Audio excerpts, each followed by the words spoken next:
Good evening. അപ്പോൾ നിങ്ങളുടെ തമ്പനയിൽ കണ്ട പോലെ ഓഗസ്റ്റ് മാസത്തെ എക്സാം കലണ്ടർ അവിടെ വന്നിട്ടുണ്ട്. അപ്പോൾ ഇതിൽ ഏതൊക്കെ പോസ്റ്റുകളിലേക്കാണ് എപ്പോഴൊക്കെയാണ് എക്സാം എന്നില്ലായിരുന്നു നമുക്ക് നോക്കാം.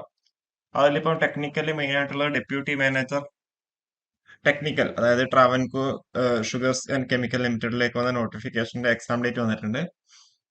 അത് നിങ്ങൾക്ക് എന്താ ഇന്നോട്ട് നിങ്ങൾക്ക് എന്താ പ്രൊഫൈലിൽ കയറിയിട്ട് കൺഫർമേഷൻ കൊടുക്കാൻ വേണ്ടി പറ്റുന്നുണ്ടാവും. അപ്പോൾ ഇതില് ഡേറ്റ് ഓഫ് എക്സാം എന്ന് പറയുന്നത് 2/8/2024 കേട്ടോ.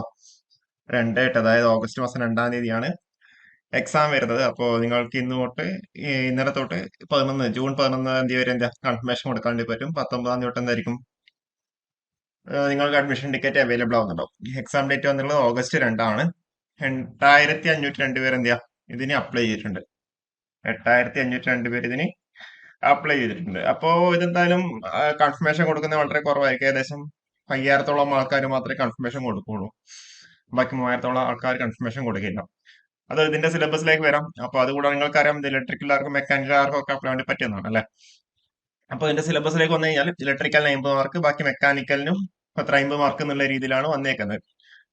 അപ്പൊ ഇതേപോലുള്ള എക്സാം ഇപ്പൊ ക്യാമ്പ് ചെയ്യുകയാണെന്നുണ്ടെങ്കിലും, അതേപോലെ ഈ ഡിഫറെന്റ് ബ്രാഞ്ചസ് ഉള്ള എക്സാംസ് വരുമ്പോൾ ഇപ്പൊ ഇലക്ട്രിക്കലിലും അതിൽ ഇൻക്ലൂഡ് ആയിട്ടുണ്ടെന്നുണ്ടെങ്കിൽ ആ ഒരു സമയത്ത് ക്യാമ്പ് കൈ അതേപോലെ പല കോമൺ എക്സാം ഉണ്ടല്ലോ. അപ്പൊ അതിൽ നമ്മൾ സിവിലും മെക്കും ഉള്ളത് അവിടെ സെപ്പറേറ്റ് അവിടെ വെച്ചു. അതിന് ആ ഒരു കാറ്റഗറിക്ക് ഇത് പറയാൻ വേണ്ടി പറ്റില്ല. അല്ലാത്ത കാറ്റഗറിക്ക് ആണെന്നുണ്ടെങ്കിൽ ഈ ഒരു 50 മാർക്കിന്റെ അടുത്തുള്ളതിനായിരിക്കും കട്ട് ഓഫ് വരുന്നുണ്ടാവുക.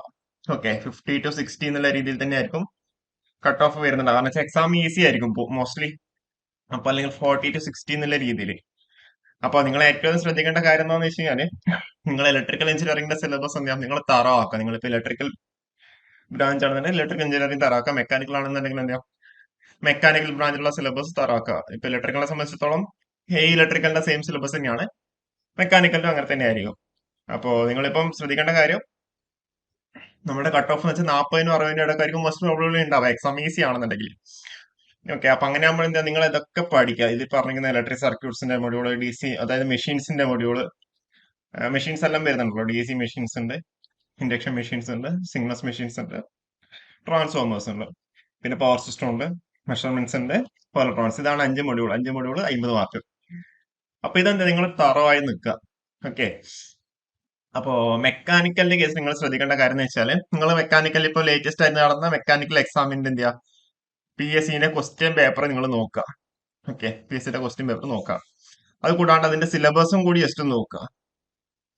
ഓക്കെ, അപ്പൊ അതിലെന്താ കുറെ ക്വസ്റ്റ്യൻസ് ഒക്കെ റിപ്പീറ്റ് ആയിട്ട് വരുന്നുണ്ടാവും. അതേപോലെ കുറെ കാര്യങ്ങളൊക്കെ എന്താ അതിനാ നമുക്ക് ഇതിലെ സിലബസിൽ നിങ്ങൾക്ക് നോക്കുമ്പോൾ മനസ്സിലാവും, രണ്ട് സിലബസ് സെയിം ആയിട്ടുള്ള കാര്യങ്ങളൊക്കെ. അപ്പൊ അതൊക്കെ എന്താ നിങ്ങൾ നോക്കുക. അപ്പൊ അതിനെ ബേസിൽ PSCയുടെ പ്രീവിയസ് ആയിട്ടുള്ള കുറെ ക്വസ്റ്റ്യൻ പേപ്പേഴ്സ് ഒക്കെ നോക്കുമ്പോൾ സിലബസ് ഒക്കെ കുറെ അങ്ങോട്ടും ഇങ്ങോട്ടൊക്കെ സെയിം ആയിട്ടുണ്ടാവും. അപ്പൊ അങ്ങനെയുള്ള ക്വസ്റ്റ്യൻസ് ഒക്കെ നോക്കുമ്പോൾ നിങ്ങൾക്ക് ഏകദേശം ഐഡിയ കിട്ടും. അപ്പൊ അതെന്താ നിങ്ങളൊന്ന് ഫോക്കസ് ചെയ്യുക എന്നുള്ളതാണ് അതിൽ ശ്രദ്ധിക്കേണ്ട കാര്യം. അപ്പൊ അങ്ങനെ ആകുമ്പോൾ തന്നെ നമുക്കൊരു നിങ്ങൾ ഇലക്ട്രിക്കൽ സിലബസ് തുറന്നാണെങ്കിൽ നിങ്ങൾക്ക് മാക്സിമം മാർക്ക് കിട്ടും. അതിന്റെ കൂടെ ബാക്കിയുള്ള മെക്കാനിക്കൽ എന്താ ഇമ്പോർട്ടന്റ് ആയിട്ടുള്ള കാര്യങ്ങൾ നോക്കുമ്പോൾ നിങ്ങൾക്ക് ഒരു 55, ഒരു 60-ന്റെ അടുത്ത് മാർക്ക് നിങ്ങൾക്ക് കിട്ടുന്നുണ്ടാവും. അപ്പോ ഓക്കെ, അപ്പൊ ഒരു 40-നും 60-നും ഇടയ്ക്ക് തന്നെ ഒരു എക്സാം ഈസി ആണെന്നുണ്ടെങ്കിൽ കിട്ടുന്നുണ്ട്. ഇങ്ങനത്തെ എക്സാം ഇപ്പം ഡിഫറെന്റ് ഡിസിപ്ലിനുള്ള എക്സാം ആകുമ്പോൾ എക്സാം ഈസി ആയിരിക്കും. കട്ട് ഓഫ് മാർക്ക് എന്താ ആ ഒരു ബ്രാഞ്ചിന്റെ എത്രയാണ് ടോപ്പ് മാർക്ക് ഉള്ളതെന്ന് വെച്ചാൽ 25 ആണെങ്കിൽ 20-25 കട്ട് ഓഫ് വരുന്നുണ്ടാവുക. PSCയുടെ ട്രെൻഡ് അങ്ങനെയാണ്. അപ്പോ ഇതും എന്താ 40-നും 60-നും ഇടയ്ക്ക് കട്ട് ഓഫ് വരുന്നുണ്ടാവുക.